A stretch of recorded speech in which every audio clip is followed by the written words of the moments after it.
All right, welcome back to the Trauma Therapist Podcast. My name is Guy McPherson. My mission is to raise the awareness of trauma and to support and inspire new trauma therapists just starting out on the trauma-informed journey.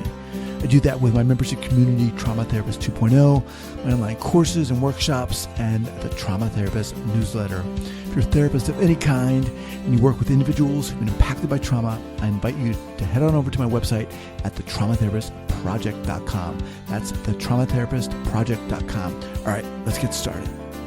You ready? Yeah. Okay. Sounds good. All right. All right. So 5, 4, 3, 2, and 1. All right, folks, welcome back to the Trauma Therapist Podcast. Very excited to have back Georgia King. Georgia, welcome back. Hi, thanks so much for having me. You're welcome. It's a pleasure.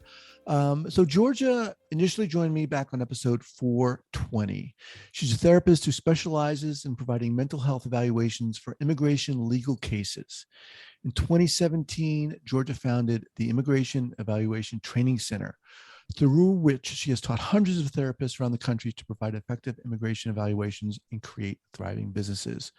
Georgia has been a guest speaker at Georgetown Law School, the Smith College School for Social Work, and numerous chapters of NASW and the American Association of Marriage and Family Therapists.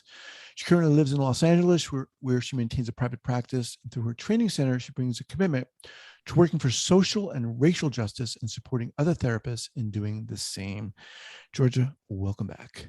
Thank you so much, Guy. All right. So let's dive in here. Well, first of all, where are you right now? Where are you located?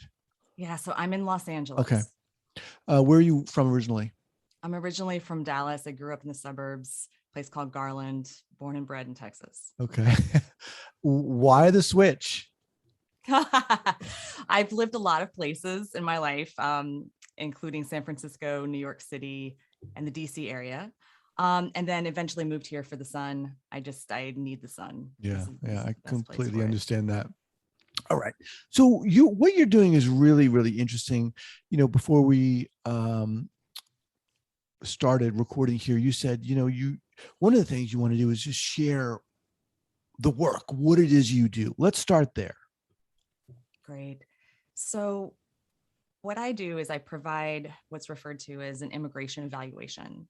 And when you hear this term, this simply means a mental health assessment for an immigration legal case. Now, I fell into the work completely by accident. I had no idea this existed. And when I think about it, this work could have so easily passed me by, and I would have never even known about it because it's not talked about. It's a little more known than it was, 10 years ago when I started out, but it's still all the time. I meet therapists who don't know that we can do this sort of amazingly meaningful niche work with immigration legal cases. So, I could think of reasons why it isn't on the radar of a lot of people, why a lot of people don't know about it, but what are those reasons? Well, please tell me if you, I think, it's the kind of thing where, once I stumbled into it because I was in private practice. I happened to move into a new office, and the office happened to be across the hall from these immigration lawyers. I love how life unfolds in this kind of way. And then there you are. If that hadn't happened, I don't know how this would have even crossed my radar. I think one theory I have a number of theories about why this the work isn't more widely known. One theory I have is that whenever you hear an immigration lawyer talk about this work, they talk about therapists providing psychological evaluations for these immigration cases. Now, I know when I heard that term, I'm a licensed clinical social worker. When I heard that term, I thought that meant you had to do psych testing, and I thought you'd have to have a doctorate. So I think that just because it's referred to in that kind of way in immigration circles, I think it operates as kind of a smokescreen. And then all these therapists who are totally eligible to do the work don't realize it. That's the one thing. If anyone's listening and can hear one thing I'm saying, the work is so accessible. It's way more accessible than I think most therapists realize, because we already have the skill set. We know how to do mental health evaluations. We've done probably hundreds of them, if you've been in the field for a minute, or at least dozens, even if you're still in school or getting out of school. All you need is some training to translate the skills you have to this unique context of immigration law. That's all you need. You already have the skill set.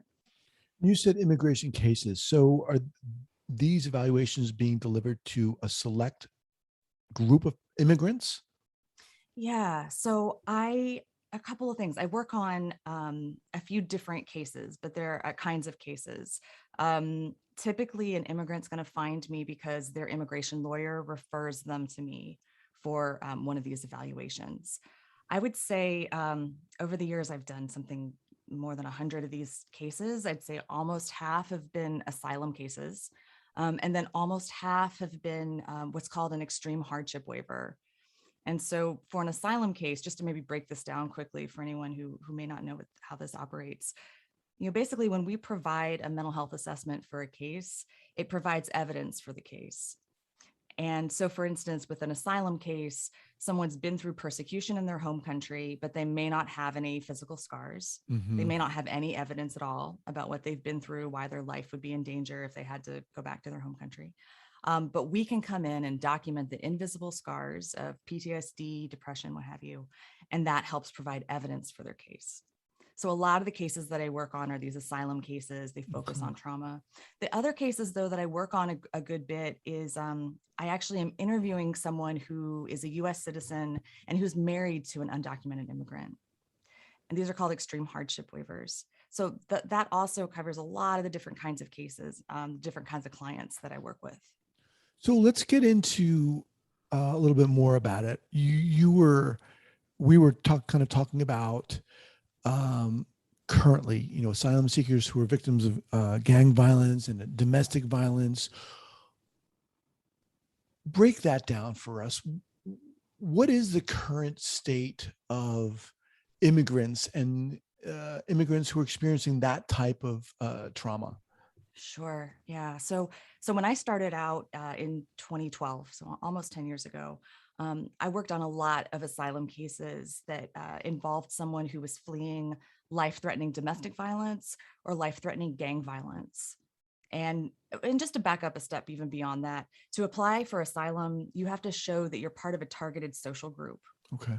And so just to say, I'm not a lawyer, I haven't been to law school. So I'm just speaking from my experience. I always just encourage therapists to verify everything, do their own research. But just to say, kind of from my experience, someone has to show they're part of a targeted social group. And this might be based on race or sexual orientation, political views, religion, all kinds of things. And for a long time, you could also qualify for asylum if you were fleeing life-threatening domestic violence or gang violence. So like I said, I worked on a lot of these cases when I was starting out in 2012. However, a few years ago, under the last administration, they cut out all those people. They cut out everyone fleeing gang violence and domestic violence and said, you can no longer qualify. You're no longer eligible for asylum. So all these people who were fleeing these really life-threatening circumstances suddenly didn't have any options here. You mean under the previous administration? Yeah, exactly. Why was that done? Why did they cut them out? Just because they didn't want? We're getting into politics here. I know, but is that the reason they just didn't want? They were an easy target to just cut out, or what? Yes, I think so. And it was just a really inhumane kind of an act. It was a way to say, we want to keep things more closed down rather than more open to the people who really need this. So, okay. So currently now have things changed? Yeah. So Okay. recently they reversed this decision. And so we're once again able to help people apply for asylum who are fleeing gang violence or domestic violence. And it's such an exciting development. So many more people are eligible and have a chance to save their own lives, basically, to come here and save their own lives. So those people who have experienced gang violence or domestic violence or both, and who are seeking asylum, they have to retain a lawyer who in turn turns to you, for example. It's complex a little bit. Someone does not have to retain a lawyer, and they're not offered a lawyer. That's not like a right that they have. Okay. So there are lots of immigrants who can't afford a lawyer and who don't have that benefit. Now, I work on pro bono cases like this sometimes, where maybe someone doesn't have a lawyer, maybe they have just gotten legal services pro bono through an agency, something like that. So that's how I might interact with an immigrant in that kind of situation. More often, though, the immigrants that I see are ones who have some amount of financial means, enough to where they can hire a lawyer. And then the lawyer looks at their case and says, oh, you could really benefit from one of these mental health evaluations. Here's Georgia King's information. Contact her. So the evaluation involves what? Are you providing quote unquote therapy?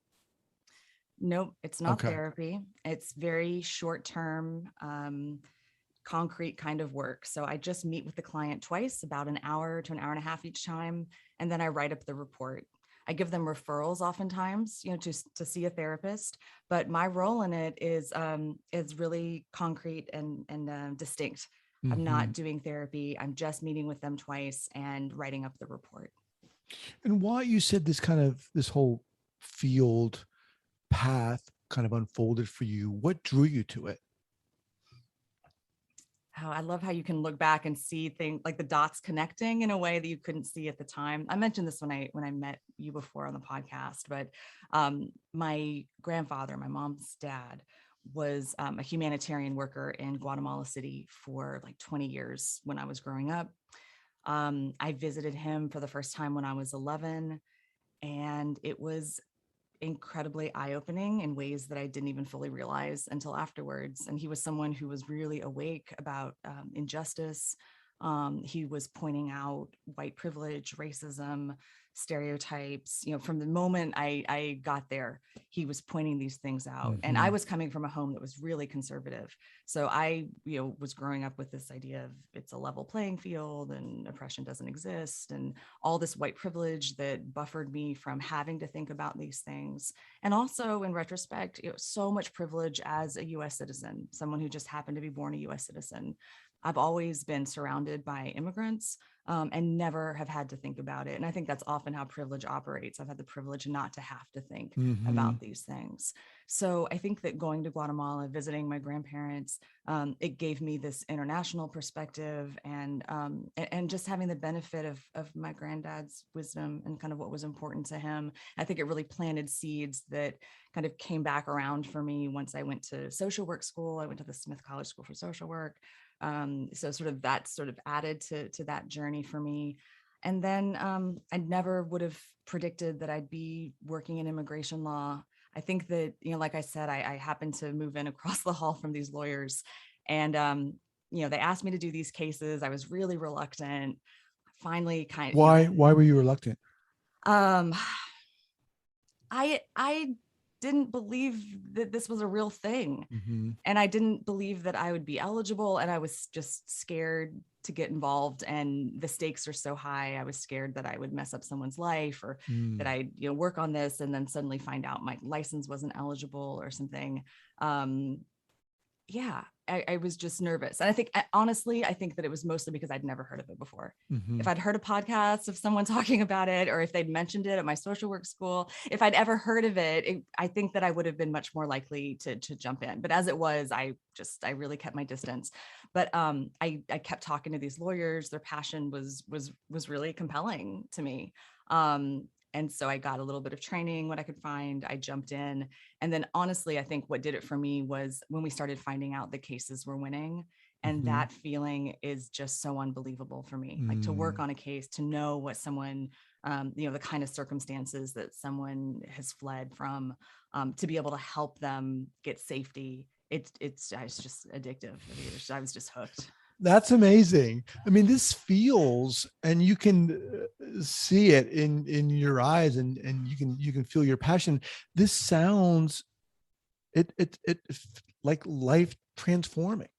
Yeah, absolutely. No question. And I mean, I would have thought that I would have to join the Peace Corps to do something like this, or travel abroad. I had no idea I could make this kind of impact just from my living room. Doing Zoom interviews, writing up the report. It's unbelievable. Yeah, it's absolutely unbelievable. So are you you're doing evaluations to see if they excuse me qualify? In a way, it's a good question. I'm always careful to sort of stay within my scope of practice and think through, what's my role in this? What's the lawyer's role in this? It's going to be the lawyer's job to try to win the case. But what I'm doing is providing this mental health assessment, documenting psychological symptoms, and how this ends up working is it's evidence for their case. So it Mm-hmm. helps prove that someone's telling the truth, that yes, they Mm-hmm. went through persecution in their home country.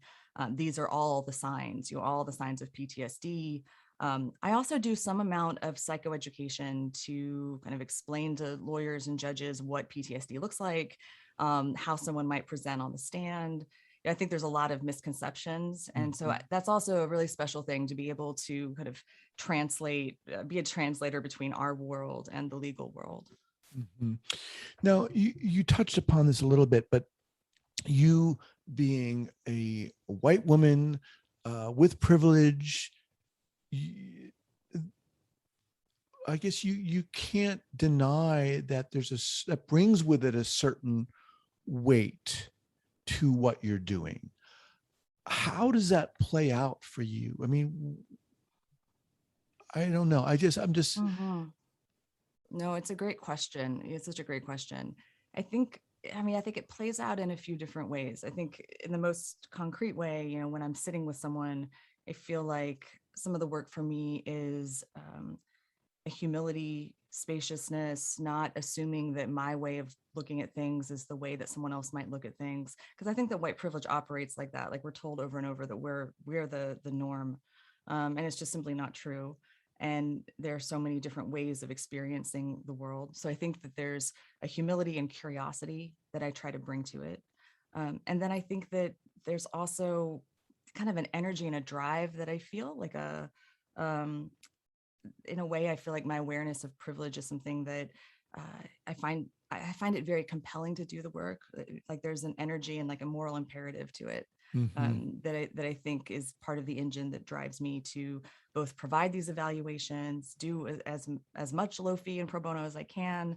Also, though, expand my business and help a wide range of immigrants from different backgrounds. And then also what's happening more and more with my training center is I'm able to help other therapists as they're starting out, launching their businesses. So really helping them also as business owners and as people who are doing the assessments. That's another interesting aspect to this. I mean, first of all, being able to work with uh, people from all over the world, Mhm. such as you're working with, to me seems profoundly enriching and rewarding. And you're also helping other therapists not only learn about this, but create businesses for themselves. Talk about that. And I would guess that that could be ground for this is a business, but we all deal with that. Oh, absolutely. No, I'm glad you named it like that. And I don't know that it gets talked about enough, but there is that tension between, wanting to help as many people as possible and also needing to make a living, provide for our families. So it's both of those things. And one of the things that I find so remarkable about the work is that it really lends itself to finding a balance of pro bono and full fee work, because you're able to work with immigrants from so many different backgrounds. Mm-hmm. So I'll do a pro bono assessment for someone who maybe fled here with just the clothes on their backs, who could never afford a full fee assessment. And then I might do a full fee assessment with someone I recently had a client from India with an MBA. So I'll work with different business professionals or people who are married to different business people or engineers or the whole range. Mm-hmm. So it really lends itself to finding this balance. Let me just remind everyone I'm speaking with Georgia King. She can be reached at therapistimigrationtraining.com. So therapists listen to this who are like, you know what? I think this has my name written all over it. What are they going to find at your website? Who are your people? Who are the people who you want to train? Or I don't even know if you might want to say your ideal client for this. Sure. Yeah, I get to see a whole range of people, who are drawn to the work. So these are independently licensed therapists who have, either a master's or a doctorate. A lot are folks who are people of color, some of whom are immigrants themselves or have close family members who are immigrants. And then I think it's something I've thought a lot about, especially over the last couple of years, is what this can look like for someone in terms of a business model and a career move. And that's so interesting to me. So I have some folks who maybe are working in an agency full time. They're maybe pretty burned out. I've done that, done the years of community mental health. I've done that. And so for some people, they want to start a private practice. And as far as, a route to a private practice, this is a great one. It's very flexible because a lot of the work is writing, and you can do the writing from anywhere. You can do it, in the morning or on the weekend or when you have a no-show or whenever. It fits really well into somebody's career, if they're doing an agency job as well. And then I have other therapists who, a lot of whom are passionate about social justice, passionate, about trying to work for a better life for immigrants. Some people have maybe even a successful private practice already, but they want to diversify their income. They want to have more flexibility, more balance. I find that it's a great complement to doing individual therapy because it uses a different part of my brain. I like being able to work from the cafe when I can, so you're able to fit it into your life in a lot of different ways. And you help people create this path or journey for themselves career-wise? Absolutely. Okay. Absolutely. Very cool. Yeah, that's something that I've just totally focused on more and more. When I designed my training, I designed it to offer all the support that I wish that I had had when I was starting out, 9-10 years ago, when this was much more obscure. I've done a lot to offer, even beyond the training, I offer ongoing support. So I have a private Facebook group for alums of the program. We have monthly consultation webinars, and I keep myself really available. And so that's also something. But as far as the business side of it, yeah, I provide concrete marketing tips, an email script to send out to lawyers, samples of different flyers that, someone can use, all the strategies and the tools that somebody needs to really hit the ground running. Because I'm just, life is short. We all have limited time and energy and resources. So if we're going to, if you're going to move in a direction, like, let's do this, let me give you everything you need so you can just hit the ground running. Right. Excuse me. I love the how this seems to kind of be inspiring on so many levels. I mean, the thing that reaches out to me is the social justice, the racial justice, being able to, is it too far to say that you're an advocate? I definitely identify that way. Yeah, absolutely. And sometimes I'll describe the work that way, like I advocate for immigrants by providing these assessments for legal cases. Yeah. It is that, of people who want to be an advocate or who want to play a role in social justice and racial justice, this would be a good spot for them. Absolutely. Yeah. Yeah, absolutely. What do you think? You talked about, that experience in Guatemala with and so forth, that early experience you had. What do you think drives you in this work in addition to that? Yeah, I mentioned this earlier, but I think that it's that moment of finding out that a case you worked on was successful. It's just, I'm just laughing because it's so hard. It's just pretty mind blowing to me still. And before this, all I did was individual therapy. I went to school to be a therapist. I love being a therapist. I still do that on the side some. It's so meaningful. It's been deeply meaningful for me personally, as someone who's been in therapy at times off and on for a long time. But the gains are very small over time. It's like, oh, someone can tolerate affect more than they could 3 months ago or 6 months ago, or healing work oftentimes is so slow moving. Whereas I think part of the thrill with this work is that it's very direct. You do this work, you do this, the meetings and then the writing up of the report, and then you're done. And then the payoff is just unbelievable. Because I think that, and as a therapist, we can only do so much, and it's powerful. I love being a therapist. I love being in therapy. But you can't generally change their external circumstances. You can't generally help their external circumstances be safer. Right. Whereas when you do Nor this, is it your job in a sense, right? right. And that's, there's all empowerment, and they can make their own changes, and, it's a beautiful model. I love it. Absolutely. Right. But, to work on these cases, I work, for instance, with so many members of the LGBTQ community from countries around the world, so to be able to sit with them, not only, as a witness, as someone to document their story, but to be able to use my skills to advocate for them, in this particular way. And then to hear back that it's successful and you helped this happen for them to be able to stay here in safety, or at least relative, so much more safety than they would have in their home country. It's just unbelievable. That is amazing. I mean, I can feel how incredible that would be to do that. Under what circumstances, and I realize there could be many, but under what circumstances might you do an evaluation and their case isn't won? Or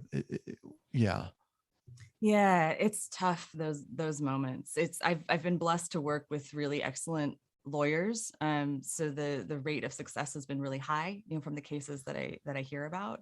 Honestly, a lot of cases you never hear about because it takes sometimes even years to go through the court system. So you don't necessarily hear back. And that's probably more often the case.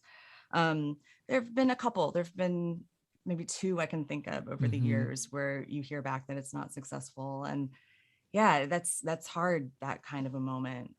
Often though, there's some kind of appeal process even afterwards. So often, even if there's an initial roadblock, there's still hope in the case oftentimes.